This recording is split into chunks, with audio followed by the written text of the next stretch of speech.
In this Atheist Sunday School, we're going to talk about Naaman. Lesson 7. Naaman. Of course, feel free to like, subscribe, feel free to watch any of my other videos, feel free to check the description, follow the link to my website, blah, yada, yada, yada. Mighty men have problems just the same as others do.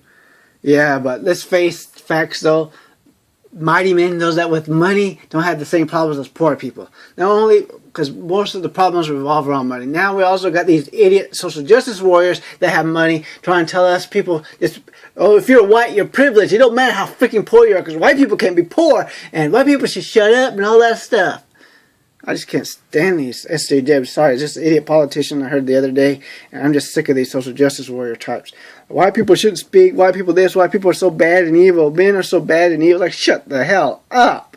Well, anyway, 2 Kings 5:1. Consider the exalted position of Naaman. He was a great warrior, a man highly respected by his king, who had been great blessing to untold thousands of Syrians, and one who was kind enough to his servant, who was really a Saul, probably a slave, but it says Saul, that she was interested in his welfare.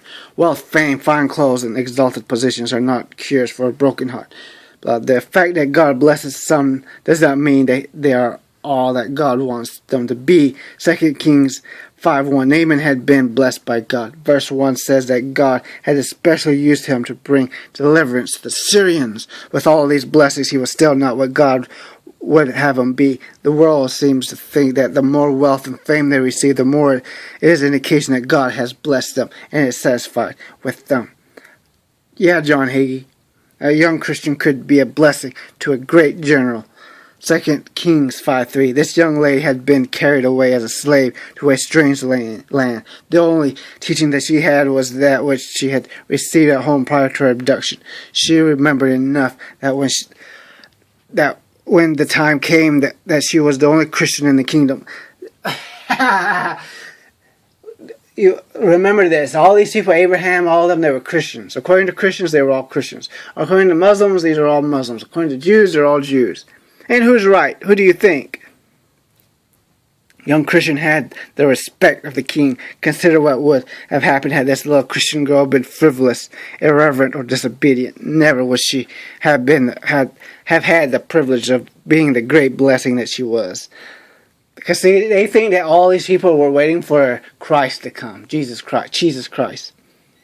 This little Christian believed her preacher could do anything. 2 Kings 5:3. Of course, you can go to KingJamesBibleOnline.org if you want to check this stuff out.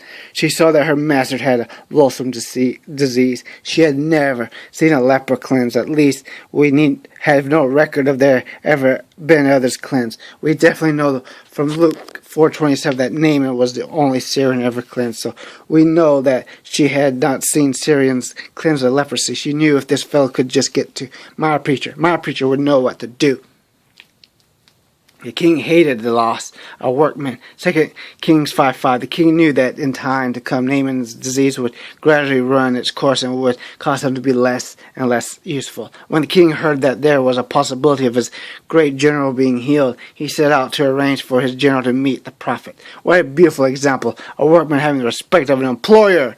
Yeah, I mean, how dare employers not respect their employees unless you are basically a slave to them, make them super ass rich.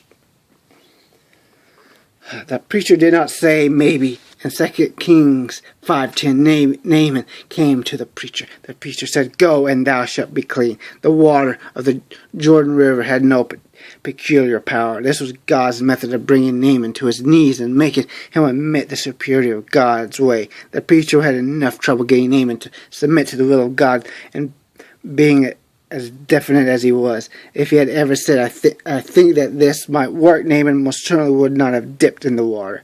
Naaman would listen to reason and change his mind. 2 Kings 5:13-14. Naaman had publicly stormed away from the house of the prophet when the prophet would not work as Naaman wanted him to work. Now his servants spoke to him and said, "If the prophet had told you to do something hard, you would have done it.